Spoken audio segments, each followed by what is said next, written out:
सपने मेरे बरसों से थे कितने अधूरे, धीरे धीरे रंग सजा के तूने कर दिए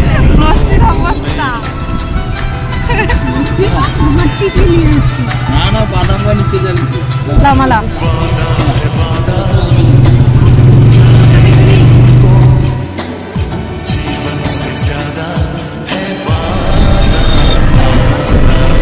बोले बोले सपने मेरे बरसों से थे कितने दूर, धीरे धीरे रंग सजा के तूने कर दिए उनको पूरे।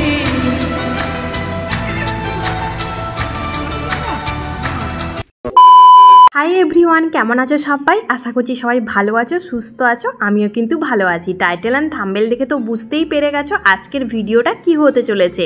তো সকাল সকাল এই যে দেখো ব্লগ ভিডিও শ্যুট করব বলে কিন্তু এই যে শাড়িগুলো নিয়ে আমি ছাদে চলে এলাম। তো এই ভিডিওটা তো তোমরা প্রথমে দেখে নিয়েছো, তো তার শর্ট ভিডিও এটা ফেসবুকে রিলে পোস্ট করব বলে বানিয়েছিলাম। দেখো দেখো পছন্দ হয়েছে?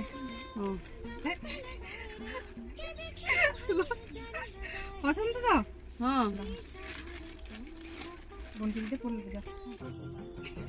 ভিডিও অন করে হচ্ছে না,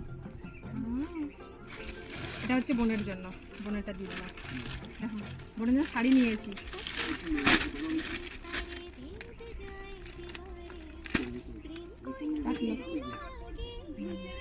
পছন্দ কালারটা?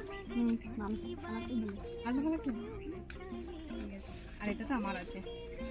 চলো আগের যে ভিডিওগুলো দেখতে পেলে ওই ভিডিওগুলো তো তোমরা দেখেই ফেলেছো, তো সেগুলো রিল ভিডিওর জন্যই বানিয়েছিলাম ওই রকম করে।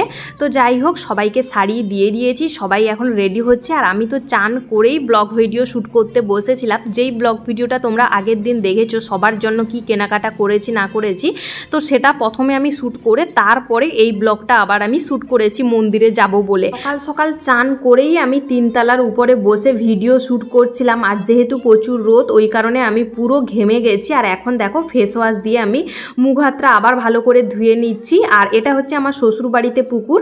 তো তারপরে এই যে দেখো এখন হচ্ছে রেডি হয়ে আলতা পরতে বসছি আমি, বোন আর দিদিভাই। এই দিদিভাইটা আমার সম্পর্কে ননদই হয়, আর আমার ননদকে তো তোমরা চেনো।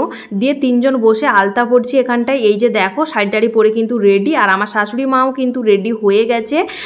তো উনিও কিন্তু আলতা পরে নিয়েছে। তো চলো রেডি সেডি হয়ে তারপরে বেরিয়ে একদমই তোমাদের সাথে কথা হচ্ছে কেমন। রেডি সেডি হয়ে মাকে নিতে এসেছি। এই যে দেখো বাবার ঘরে চলে এসেছি। মা রেডি হয়ে গেছে কিন্তু কানে ওই সোনার রিংটাই পরে আছে। আমি বলছি দাঁড়াও, আমার একটা স্টাফ আছে, আমি তোমাকে পরিয়ে দিচ্ছি। মা না রিং পরতেই ভালোবাসে, ওই কারণে কোনো কিছু পরতে চায় না।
সপরিবারে টোটো ভাড়া করে আজকে মন্দিরে যাচ্ছি পুজো দিতে আমার ভিডিও থেকে পাওয়া প্রথম টাকা দিয়ে। আমি তো ভীষণ পরিমাণে খুশি। আর হ্যাঁ, আমার বাবার বাড়ি বা শ্বশুর বাড়ি দুই পরিবারই কিন্তু আমার এই ভিডিও বানানোটাকে প্রচুর পরিমাণে সাপোর্ট করে। আমার পাড়ায় কিছু কিছু মানুষ হয়তো ভিডিও বানানোটাকে একটু খারাপ নজরে দেখে বা খারাপ মনে করে, তো আমি মনে করি কে কি মনে করলো বা কে কি বললো তাতে আমার কিচ্ছু যায় আসে না।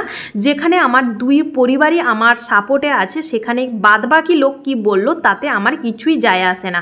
তাছাড়া এখন দেখছি যে সমস্ত মানুষরা আমার ভিডিও বানানোটাকে খারাপ চোখে দেখতো, হ্যাঁ তবে আমার সামনে কেউ কোনোদিন বলেনি, তবে পেছনে বলতো যেই কথাগুলো আমার কানে আসতো, কিন্তু এখন দেখি সেই সমস্ত পরিবারেরই মানুষগুলো নেমে পড়েছে ভিডিও বানানোর জন্য যখন দেখেছে আমি ভিডিও থেকে টাকা পেয়েছি। কথা না বললে নয় এই ভিডিওতে, জানো তো বন্ধুরা, সময় কথা বলে। আমি মনে করি কে কি বলছে ওদেরকে বলতে দাও, সময় এলে ঠিকই সময় উত্তর দিয়ে দিবে, আপনা আপনি ওরা উত্তর ঠিকই পেয়ে যাবে ওদের কথার। তো যাই হোক, এখন দেখো মন্দিরে কিন্তু পৌঁছে গেছি, যেই মন্দিরটায় আমি পুজো দিবেও ভেবেছিলাম। তো প্রথম এসে এখানটায় আমার শাশুড়ি মা, আমার ননদ আর আমার দেওরের জন্য মানসিক করে রেখেছিল অনেক আগে, তো সেই মানসিকটা শোধ করার জন্য চুন নিল। অনেকে হয়তো জানবে না এটা কি মানসিক, তবে গালে ব্রণ বা ছৌ জাতীয় কিছু সাদা সাদা ওইগুলো বেরালে কিন্তু এটা মানসিক হয়, বা গা হাতে কোনো কিছু ফুসকুড়ি টাইপের ওইগুলো বেরালে কিন্তু এই মানসিকটা করা হয় যে এক মুচি সইলে দুই মুচি দিতে হয়। তো যাই হোক, এখন তো মুচি পাওয়া যায় না, তো ওই কারণে কিন্তু ওইখানটায় নিয়ে নিয়েছিলাম প্যাকেট চুন আর কি। আর এই দিনটা ছিল অক্ষয় তৃতীয়ার দিন, তো সেই দিন মন্দিরে প্রচুর পরিমাণে ভক্তদের ভিড় ছিল, দেখতেই পাচ্ছ প্রচুর ভিড়, এত মন্দির প্রাঙ্গণে এত ভিড় ছিল বলে বোঝাতে পারবো না। এখন দেখো ফুল তো নিয়ে নিলাম, দেখতেই পেলে ফুল বা মায়ের জন্য আয়সাজ ওইগুলো নিয়ে নিয়েছি, আলতা সিঁদুর ওইগুলো কিন্তু নিয়ে নিয়েছি। তারপরে চলে এসেছি এখন প্রসাদ নিব বলে, প্রসাদ বলতে মাকে যে ডালা দিব তো ওইগুলো নিতে এসছি। তো এখান থেকে প্রসাদ 250 গ্রাম নিয়ে নিলাম 250 গ্রাম ডালা আমি আর আমার বড়বাবু দুজনের নামে দিব। তাছাড়া আমার শাশুড়ি মাও নিবে বোনের জন্য, বলতে আমার ননদের জন্য ডালা দিবে, তাছাড়া আমার মাও দিবে আমার ভাইয়ের নামে। তো এরা সবাই 100 টাকার করে ডালা নিয়ে নিল। তাছাড়া এই যে মেয়েটা এসছে ওর মাও কিন্তু টাকা দিয়েছে ওর বাবার নামে পুজো দিয়ে দেওয়ার জন্য, তো সবাই 100 টাকার করে ডালা নিয়েছে। আর আমি শুধু 250 গ্রাম ডালা নিয়েছি, 250 কত টাকা একটা আমি ভুলে গেছি। তো যাই হোক, তো নিয়ে সবাই এখন ডালা নিয়ে এখানটায় দাঁড়িয়েছিলাম। তো এই ডালাগুলো আবার স্লিপ করতে হবে না, তো ওইখানটায় দিলে খুঁজে পাওয়া যাবে না। তাছাড়া আমি যে মাকে দিব শাড়ি নিয়ে এসেছি, তো সেই শাড়িগুলোরও আবার স্লিপ করতে হবে আলাদা একটা জায়গাতে। তো প্রথম আমি মানে ডালা যে দিব ওই ডালার কিন্তু আমি এখন স্লিপ করে নিচ্ছি, নাম আর গোত্র লিখে সবাইকে এইভাবে কাগজে কিন্তু দিয়ে দিচ্ছে। ডালার জন্য যখন আমি স্লিপ করছিলাম তখনই কিন্তু কাকুটাকে জিজ্ঞাসা করছিলাম যে আমি মাকে শাড়ি দিব, শাড়ির স্লিপটা কি এখানে হবে? তো কাকুই তখনই বলে দিয়েছিল যে শাড়ির স্লিপটা অন্য জায়গা থেকে তুমি করে আনো, ওই সাইডে দেখবে যাও বসছে। তো এখানটায় এই যে দেখো আমি যে বেরিয়ে যাব একটুও কিন্তু জায়গা নেই, দেখো নিঃশ্বাস ছাড়ারও কিন্তু সেদিন মন্দিরে একটুও জায়গা ছিল না। আর এই দিনটা ছিল অক্ষয় তৃতীয়ার দিন। আর যারা নাচিন্দার আশেপাশে আছো আমার ভিডিও দেখো, আর হ্যাঁ সেদিন একটা দিদিভাই কিন্তু নাচিন্দার পাশ থেকে আমার ভিডিও দেখে ভিডিওতে কমেন্ট করেছিল, বেশ আমার ভালো লাগলো যে নাচিন্দা মারিসদা বা কাঁথি থেকে কেউ আমার ভিডিও দেখে, তো আমার বেশ কিন্তু ভালো লাগে ওই দিদিভাইরা যখন কমেন্ট করে। তো যাই হোক, এখন এই যে দেখো মন্দিরে সেদিন কিন্তু প্রচুর ভিড় ছিল। আর নাচিন্দা মন্দিরে তো অক্ষয় তৃতীয়ার সময় মেলা বসে, তো সেই কদিন কিন্তু আর অক্ষয় তৃতীয়ার দিন বিশেষ করে প্রচুর পুজো হয়, মানে অনেক ভক্তরা আসে মানসিক শোধ করতে, তাছাড়া গাড়ি পুজো দিতে অনেক কিছু হয়। আর এই যে দেখো, আর আমার তো মানে বিয়ের আগে থেকে এই মন্দিরে আসা যাওয়া বলতে পারো, আমি প্রায় মন খারাপ হলেই কিন্তু এই মন্দিরে আমি মায়ের কাছে চলে আসি আর আমার মন বেশ ভালো হয়ে যায়। তো শাড়ির স্লিপটা আমি ওইখান থেকে করে আনলাম মাকে নিয়ে গিয়ে, মানে আমার শাশুড়ি মাকে নিয়ে গিয়ে। তো এখন দেখো শাড়ি আর ডালাগুলো এখানটায় দিয়ে দিচ্ছি, এই যে দেখো।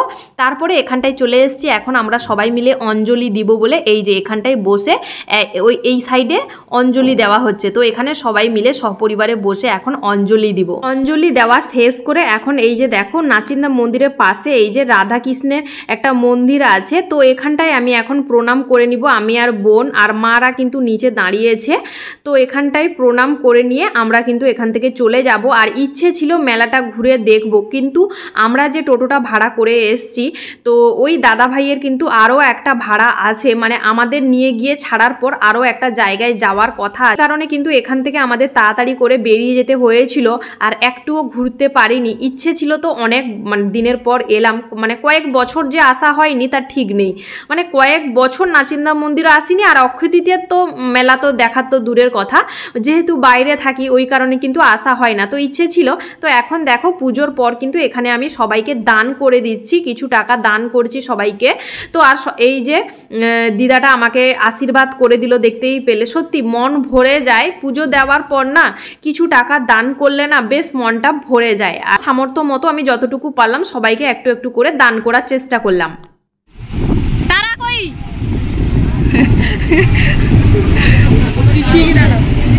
টান তো ওটা দাঁড়িয়ে চলা। তোমাদের তো বলাই হয়নি, আমার বর, আমার ভাই আর আমার বরের ফ্রেন্ড, এরা কিন্তু তিনজন এসছে বাইকে করে। বাইকটা কিন্তু আমার বরের ফ্রেন্ডের বাইক। তো আমরা এসছি টোটোতে আর এরা কিন্তু এসছে বাইকে করে। তো এখন ফিরে যাব বাড়ি। তো ফিরে যাওয়ার আগে কিন্তু লস্যি খাবো। আর এখানটায় এই যে দেখো মেলাটা একটুখানি ঘুরে দেখছিলাম, কিন্তু সমস্ত দোকানপাট কিন্তু দিনের বেলা বলে বন্ধ ছিল, কিছু কিছু দোকানপাট খোলা ছিল আর কিছু কিছু দোকানপাট কিন্তু বন্ধ ছিল।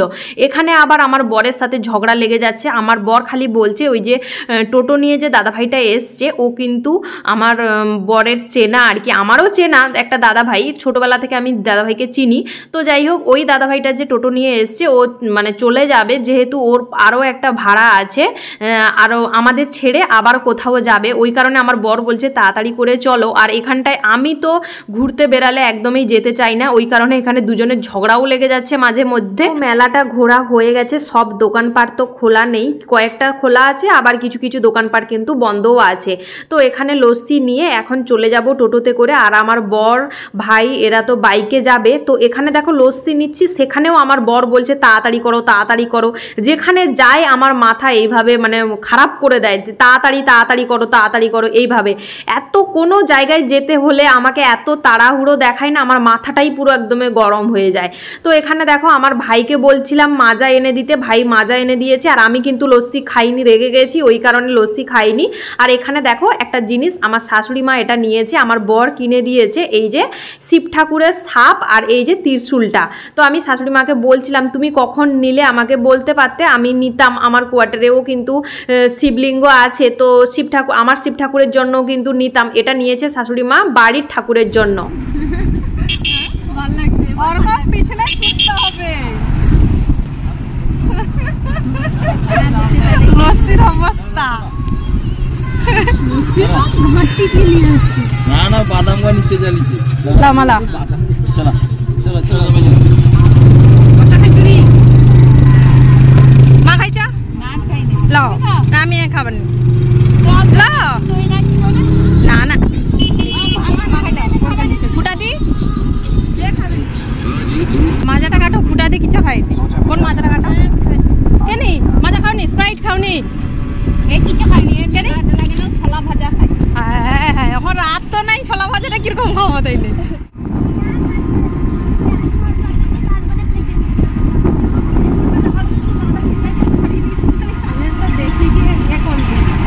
আমাকে এতটা পরিমাণে তাড়াহুড়ো দেখাচ্ছিল, আমি যে একবার লস্যি নিয়ে চলে এসেছিলাম আর সেকেন্ডবার ফিরে যাইনি লস্যির দোকানে। তো তারপরেই কিন্তু টোটো ছেড়ে দিয়েছিল। তারপরে আমার বরকে দেখতেই পেলে ও বাইকে করে কিভাবে পেছনে লস্যি নিয়ে দৌড়াতে দৌড়াতে এসছিল আমার জন্য। তো আমি কিন্তু তাও লস্যি খাইনি। তো আরও মা শাশুড়ি মা তো তাদেরকে দিয়ে দিয়েছিলাম। এখন দেখো আমরা পৌঁছে গেছি এখানে। এই যে এটা হচ্ছে আমার পাড়ার রাস্তা, মেন রোড থেকে এই যে ঢালাই রাস্তাটা দেখতে পাচ্ছ, এটা হচ্ছে আমার পাড়াতে যেতে রাস্তা। তো এখানটাই টোটো মানে ছেড়ে দিতে বললাম দাদাভাইটাকে, কারণ দাদাভাই আর একটা জায়গায় যেহেতু ভাড়া যাবে, তো ওই কারণে বললাম এখানে ছেড়ে দাও, পাড়ার ভেতরে যেতে হবে না, আমরা এখান থেকে চলে যেতে পারবো। তো এখানে দাঁড়িয়ে এখন জল খাচ্ছি, মা বাড়ি থেকে নিয়ে এসেছিল জল, ওই জলটাই খাচ্ছি। সকাল থেকে খালি পেটে আছি বলে লস্যিটা খেলাম না, কারণ আমার শরীরটা কেমন একটা যেন করছে, খালি পেটে আমার কিছুই খেতে ইচ্ছে করে না। তো এখন এই যে দেখো দুই মার সাথে আমাকে কেমন লাগছে কমেন্ট করে জানিও। আর এখানে একটা জেঠিমা হাসাচ্ছিল, ওই কারণে কিন্তু হাসাচ্ছিল বলতে কি জেঠিমা চিনতে নিতে পারছিল না, ওই কারণে মা আমি সবাই মিলে হাসছিলাম। তো এখানে দেখো বোন, আমি আর আমার দাদার মেয়েটা তিনজন মিলে ভিডিও বানাচ্ছিলাম, ফটো তুলছিলাম। মারা কিন্তু চলে এসেছিল বাড়িতে, পাড়ার রাস্তায় আমরা ঢুকে সেখানটায় কয়েকটা ফটো ভিডিও শ্যুট নিচ্ছিলাম। তো এখন বাড়ি এসে বাড়ির ছাদেও দেখো ভিডিও শ্যুট করছি, অনেক ভিডিও বানিয়েছি আর সবকটা তো তোমরা মেবি দেখেই ফেলেছো এতক্ষণে। আর যারা দেখোনি তাদেরকে বলবো রিল ভিডিওগুলো দেখে আসো, দেখবে বেশ ভালোই লাগবে। তো এটা ছিল রাতের ভিডিও শ্যুট নেওয়া। এই যে রাতের বেলাতে বোন তুলেছিল মাঠ থেকে কয়েকটা শাক, সেই শাক আর সেম শাক আমার বড় বাজারে গেছিলো, বাজার করে নিয়ে এসছে, ওই শাকটাও নিয়ে এসছে। সেটাই বোন বলছিল যে দেখো শাক তুলে রেখেছি, আবার বাজার থেকে শাক নিয়ে এসছে দাদা। আর এই যে দেখো আরও অনেক কিছু বাজার নিয়ে এসছে, তো সেগুলোই এখন বোন ঝুড়িতে তুলে রাখছে। তো এই ছিল ভিডিওটা আজকের। কেমন লাগলো আজকের ভিডিওটা অবশ্যই কমেন্ট করে জানিও। আর যারা আমার ভিডিওটা ফেসবুক পেজ থেকে দেখছো অবশ্যই পেজটিকে ফলো করে পাশে থেকো। টাটা সবাইকে।